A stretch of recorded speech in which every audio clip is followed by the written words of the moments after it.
Hey guys, in this video, we're going to take a look at how you can assign the left or right audio balance shortcut to the action button on the iPhone 15 series. First, let's go back to the home screen by swiping up at the bottom of the screen. From the home screen, tap on Settings. Then in the Settings page, we scroll down and tap on the action button.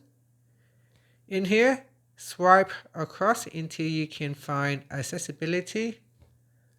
From here, tap on the drop-down list, and in the list, scroll down and tap on left or right balance.